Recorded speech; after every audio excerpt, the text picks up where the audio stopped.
So for this video, we're going to be going ahead and talking about a Mavuika kit prediction that I made. Now, do keep in mind that when I made this kit, I actually made this kit prior to any form of leaks regarding stuff like current Natlan mechanics. Obviously, there's stuff like Night Soul point stuff that is going to be happening in the Natlan, along with new artifact sets and all of that. So obviously, this kit is not really going to align very well with how she might actually end up being when she is actually released. But this was the concept that I made beforehand, with the context in mind being of stuff that we currently have.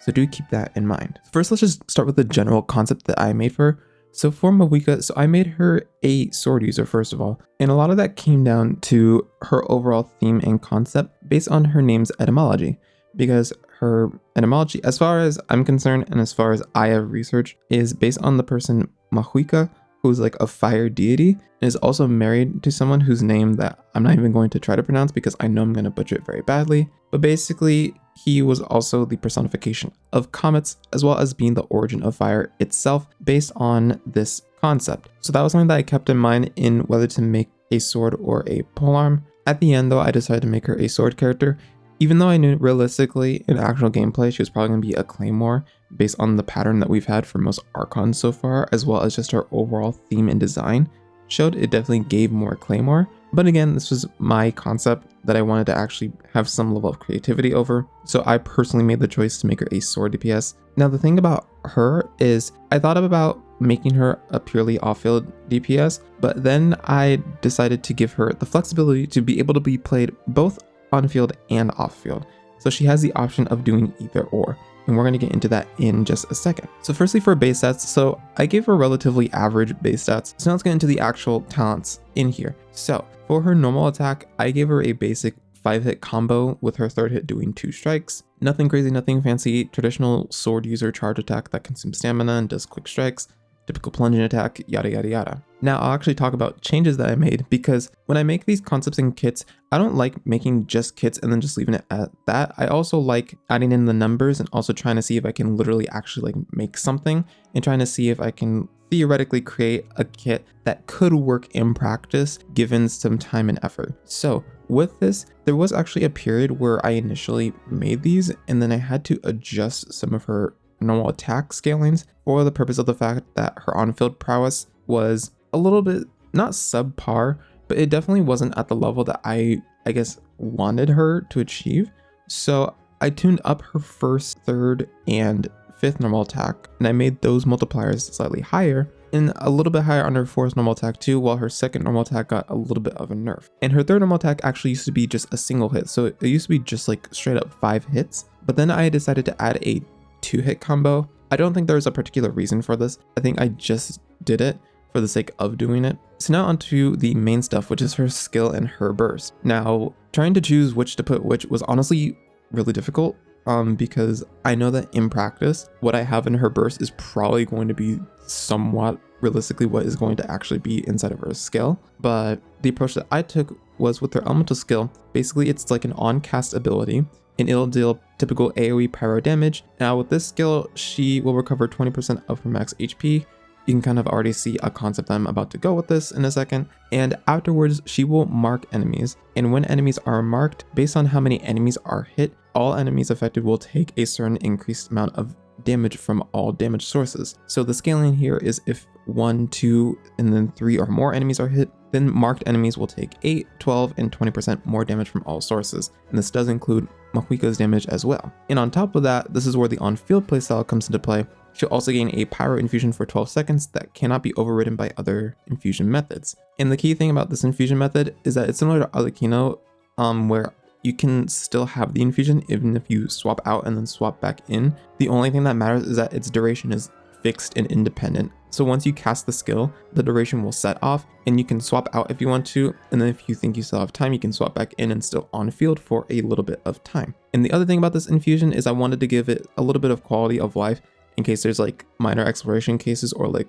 content where maybe you kill an enemy on accident and you press like the skill and you're like, uh-oh, well now my skill's on cooldown, and like what if I don't get the infusion because I didn't hit an enemy? Well, that's okay, because she'll get the infusion regardless if you hit an enemy. All that matters is that you have to cast the skill and you will get the infusion. The infusion is like a guaranteed thing, but the only thing that isn't guaranteed is the marking. You have to actually hit enemies to get the marking and the damage increase bonus. And so her elemental skill has a 15-second cooldown, which is fine given the fact that her infusion method is 12 seconds, which leaves her with approximately 3 seconds of downtime effectively. And now onto her elemental burst. So with the burst, when you cast it, it'll summon a sort of gemstone of sorts. The way it behaves is it'll follow the active character. It's very similar to abilities like Yelan's Exquisite Throw, or Goro's little pet that orbits or like follows him around when he casts his burst. Something like that will simply follow the active character on the field. So when she casts her burst, nearby party members, excluding herself, get increased damage reduction. Now the gemstone that follows the active character will shoot 3 shots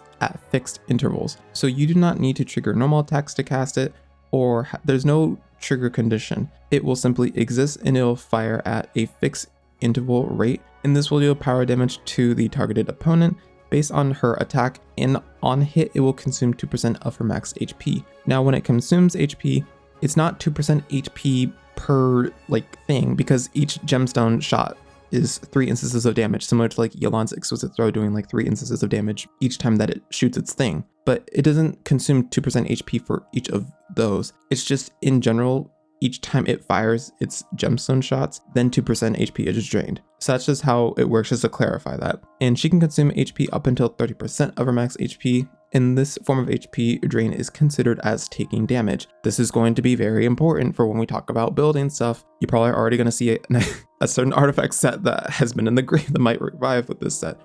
So the resistance increase can go up to 28% when you level it to level 10, and then that's just the max level that it can be. And the attack interval of her gemstone attacks is once every 1.5 seconds, and it has an 18-second duration, meaning that you'll get about 12 instances of damage per burst cast. And her burst has a 15-second cooldown with a 60 energy cost, so effectively no downtime really on this ability, and a relatively more laxing energy cost burst compared to most bursts, especially an off-field one like this. Although realistically, if I were to look back on this again, something I might do, or something that I would do if I was somebody actually working on a kit like this, is maybe up the cooldown by like 1 or 2 seconds and make the energy cost 70 if I was really making a kit something like this. And now let's talk about changes that I actually made to these abilities. So initially, her burst actually also used to have an all elemental damage bonus. That was clearly a little too broken, so had to take that out immediately. Also, her elemental skill marks. So initially her skill marks had like a 12-second duration,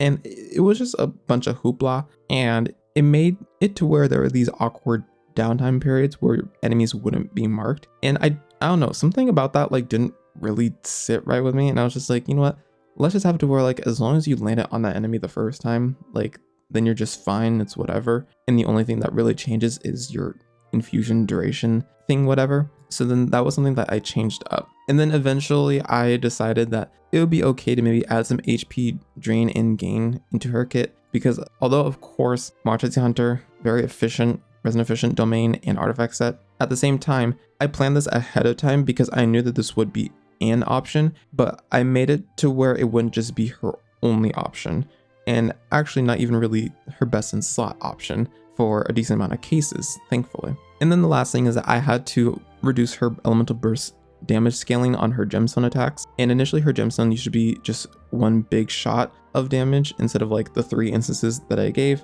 But then I gave it some thought and consideration and realized that maybe it might be better to give her more damage instances, as well as being able to cover a slightly wider AoE range, so it can also trigger external reactions on enemies, but it's like in a very small area. And then far down later, I eventually added, and I actually forgot to mention this in the skill, but when an enemy is marked, if she attacks an enemy and it's herself with a normal attack, then she will actually heal herself for a percentage of her max HP. So that was also another thing I forgot to mention. So there's also that. So there's a lot of HP fluctuation that she already has innately in her kit. And these methodologies, of course, still give her the ability to do either or of her on-field or her off-field playstyle. All right, now let's quickly talk about her passives. So her first passive, when she hits an enemy with her elemental skill, their power resistance gets decreased by 20% for 15 seconds. Nothing crazy, just a slightly lower power res. Good for teams that have a lot of pyro damage on them. Pretty straightforward. And then her second passive, so if there's 1, 2, 3 or more party members, including Murata, that are pyro, hydro, electro, or cryo, then the attack of nearby party members is increased by 15, 25, and then 40%, while her incoming healing bonus is increased by 4, 8, and 12%. So The incoming healing bonus purpose is for the purpose of things like cases where she is gaining her HP through her elemental skill, so that way she can recover her HP more than just the 20% effective max HP that she's recovering. She'll gain a little bit more healing from that. And then of course there's also the attack increase, because she still is also a support as well, so she has the capability to buff the team as well with attack buffs, also making it to where you don't necessarily need Bennett for a team to perform well. And then for her unique passive, I just made it to where while in combat, active characters gain a 50% power resistance and then a 10% resistance to other elements, which gives the entire team some amount of survivability, especially in cases like burning teams, for example, which I actually personally hadn't done team calcs or anything like that for this yet, but that would be a scenario that I think I had in mind initially for why I even added this in the very first place. So now moving on to the constellations that I made for her. So for her C1, I reduced her elemental skills cooldown by 3 seconds, basically 12-second uptime, and a 12-second cooldown, basically no downtime effectively. And then on top of that, marked enemies take 40% more damage, so relatively decent C1, provides a solid increase in damage, nothing super crazy. And then there's her C2. So for her C2, alongside its current effects, casting her elemental burst reduces the gemstone's attack interval by 0.5 seconds. So instead of attacking once every 1.5 seconds, it will now attack at a fixed interval of once every second, meaning that instead of 12 shots that she fires, she can now fire her gemstone attacks 18 times, which that by itself is a significant damage increase. But then on top of that, it will also grant a power damage bonus to nearby party members based on a percentage of her attack, maxing out at a 30% damage bonus. So this is a very significant damage bonus, especially in pyro-based teams. Think of teams like Vaporize or like Monopyro. This is definitely going to be a significant constellation to be getting. And honestly makes sense. She's the Archon of the region, so having a busted C2 honestly is nothing short of expected really for this kind of treatment. Her C3 increases her elemental burst talent level by 3. Her C4 gives her 3 energy every 3 seconds after she casts her elemental burst, giving her up to 15 energy in this way. And on top of that, if her HP falls below 40%, then she'll restore 25% of her max HP, and her power resistance is increased by 50% for 15 seconds. The HP increase in the power res is just a little cherry on top. Doesn't necessarily matter that much, but just gives her a bit more survivability. It's mainly the energy that matters in this constellation really. Her C5 increases her elemental skill talent level by 3, and then for her C6, it increases her HP by 20%, and her elemental burst crit rate and crit damage is increased by 30% and 50% respectively, as well as healing nearby party members for 8% of her max HP on hit. Now, changes that I made. Now, the first change that I made was to her C1.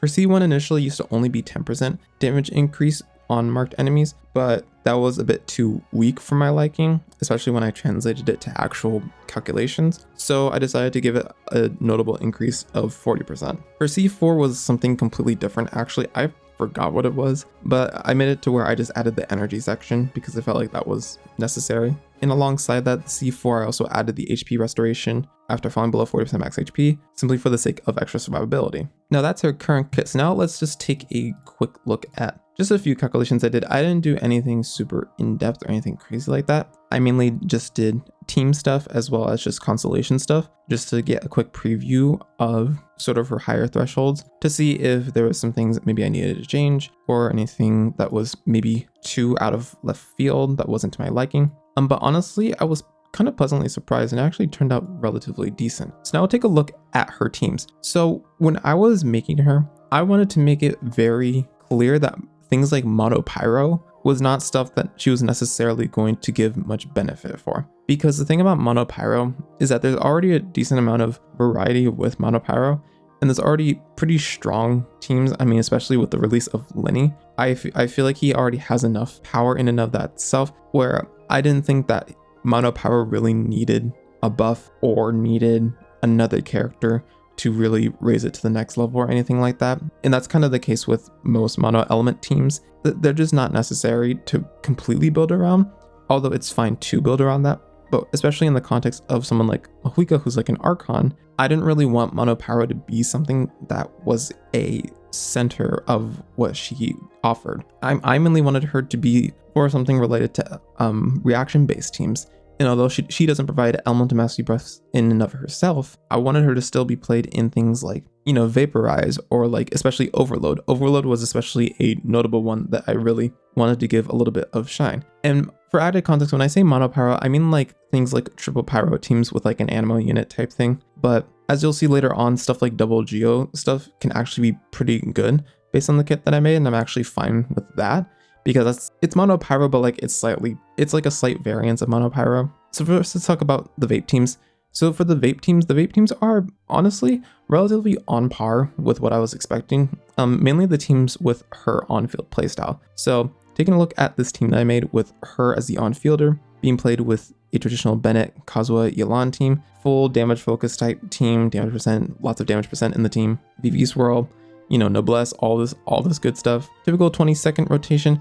Honestly, realistically, this could technically be an 18-second rotation if you really wanted it to be, but I think in practice, this is going to definitely lean more towards 20 seconds, simply for the sake of some particle funneling, because we do have to keep in mind that although she can be played on field, the thing that we have to note is that her elemental burst is very important to her gameplay, and you do want to be bursting every rotation with her. So you can't just get away with running no ER in full damage focus build. And so this team ranges from around 65 to 68k team DPS overall, which honestly I'm honestly like not mad about, and honestly I was like, wow, pretty okay. And of course, the other thing that I wanted to note is that her on-field playstyle was not the playstyle that I wanted her to have her highest potential on for the most part.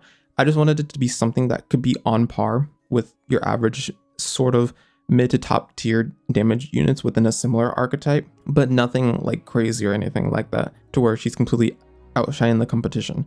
Because at the end of the day, I still wanted her to have a lot of her focus be more on the fact that she's more of an off-field support rather than a full-blown damage carry, but she has potential to be a damage carry with the right investment type thing. So taking a look at Mono Pyro, obviously Mono Pyro, is kind of whatever. Like about 55, 60k, I mean, yeah, it's just okay. I don't have anything more or less to really say about Mono Pyro, except maybe it could be decent in AoE. Actually, this is probably a lot better in AoE. With this Bennett, Zhongling, Kazuha team, definitely a decent AoE team that you can just use for AoE chambers to clear very efficiently. But outside of that content, Murata doesn't really do anything exceptional that makes it much better than most of the other monopyro teams that exist right now. But then there's the monopyro teams that are more of like a double geo. So there's these double geo teams with and more specifically with Chiori and Albedo together. And then for this case, using Arlecchino as the main on-fielder of the team. This one actually fits in a lot better with her 18-second rotation, with her 18-second duration on her elemental burst. And these teams are also relatively quite flexible as well, because you can swap in and out with Arlecchino or Mavuika depending on who you feel like on-fielding. Obviously, it's going to mainly be Arlecchino, but then there'll be some downtime and maybe you can swap in a couple normal attacks with Murata.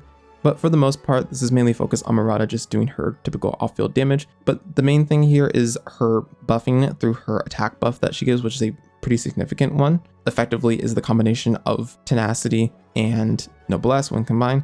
But of course, I don't think she gets max X in this team because of the fact that there's Albedo and Chiori. So she'll only be giving about what, the 22nd stack, which is like 25% attack, I believe, which is still fine though. And it's enough attack to where it makes this team relatively strong. And then the last one is Overload. Now with Overload, I especially was very focused on paying attention to this team in its benchmarks. So the initial benchmarks I was hovering this around was based on a couple sims on GC Sims that I was looking at. And I was scouring a lot of them. I was making sure I was looking at almost every single one. I was trying to find, decent ones, really good ones, and trying to find an average range. So especially in a team with something like Zhongling in it, I especially made Zhongling the main comparison factor for this, because as we all know, Zhongling, Oppa, literally in every power-based team almost for the most part, we literally cannot escape from her grasp. She's everywhere, anywhere, all at once. So I made her sort of one of the central benchmarks for when I was making this team. So with a Seijo Chevreuse, this hovered around 62k with an Arlecchino Zhongling Chevreuse official team that I was looking at across different simulators. And then with C6, this is closer to 68, 69k. So these were the main benchmarks. So with the inclusion of Murata, so with C0 Chevreuse, this raised up to closer to 70k, whereas with C6 Chevreuse, this is getting closer to around the 73 to 75k range. And so for the C0 Chevreuse, this is about a 10% plus differential, whereas with the C6 Chevreuse, this is closer to like a 6 to 8% differential. So the goal that I wanted to achieve with her was definitely met, in that our Overload was definitely going to be a team that she was going to be a high priority pick for, and something that she was going to benefit the most from being slotted into, which I was very happy that my main goal with what I wanted to do with Mavuika was actually successful. So mission success. And then really quickly, just to talk about build stuff. So she typically needed anywhere from like 160 to 180 energy for like the vast majority of the teams that I was slotting her into. Most of the time in teams she'll be in like double pyro. I didn't really think of scenarios of using her where she's the only pyro. There may be cases where I could do that, but I just didn't think of any at the time when I was making these basic calculations. But yeah, the 160 to 180 range is definitely her main range across most teams that I've seen from when I was experimenting with a lot of different teams, with like 150, 140 being like the very lowest you could really get if like maybe you ran like a Favonius weapon on like 1 or 2 people. And then for her artifact set, now there are different choices. She has 3 main choices. So she either has Emblem, she has March as a Hunter, and then remember the thing that I was talking about with her Elemental Burst's HP consumption being considered as taking damage. That was on purpose, because I wanted her to be somebody who could use the 4-piece Varakasha's Glow set, because we only have Dea who can really use that set. So I really wanted her to also be another holder of that set in some way, shape, or form. So that was another set that is also in contention that actually does perform relatively well, especially in that double Geo team. It especially performed best in that team specifically, whereas in some like Overload, Emblem definitely took over a little bit. So she has a decent amount of variety with 3 different artifact sets, with 2 of them being relatively efficient, and then the third one you can just passively get if you farm either of those other 2 domains and then you just put it in the strongbox. So she has a relatively efficient artifact pathway that you can take with her. And then for weapons, either an ER weapon or like some crit weapon that she can use that gives burst or skill crit rate or damage bonus works best for her. I didn't make a signature weapon, so that is something that I didn't include when I was making this. I didn't bother with making a signature weapon because I just wasn't thinking about it really at the time. If I were to make one though, I would just make it like a slightly higher base attack crit rate weapon with like some damage bonus effects and like an attack increase. Something basic and straightforward, honestly. Maybe add like a trigger condition of some sort of like with like HP consumption, but we kind of already have that with Splendor, so maybe not that. Some sort of trigger condition, something along those lines. All right, and then I'll give my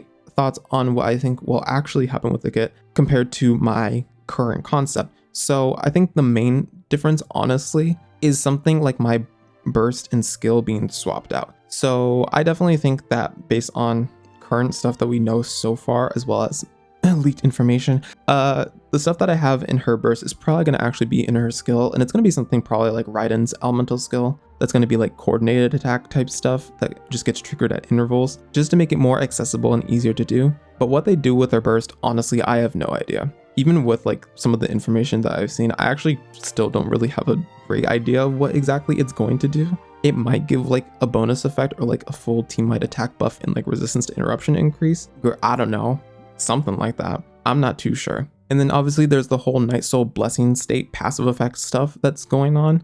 So I think she'll be able to allow for triggering it more reliably, especially if you're planning on getting like a Natlan DPS character of some sort and you want a second Natlan character to be able to trigger that Night Soul Blessing, or sorry, the Night Soul Burst effect more often, because apparently the trigger interval, from what I know and it's speculated, is like based on how many of those Natlan characters there are. So having her on the team will definitely help with that trigger interval in and of itself. But yeah, other than that, honestly, I don't really know. Anything could happen, honestly. But yeah, that's going to do it for this cute little kit prediction. I hope you guys enjoyed my little kit prediction, and let me know your thoughts on what it might actually be, considering the new information now. So do remember that when I made this was like before any of the mechanic stuff was even coming out. And honestly, I can't see the future. I'm not that so Raven. I can't see the future. So I was just making her stuff based on the things that we currently have in the game and centered it a little around that. So please keep that in mind. And until the next video though, bye-bye.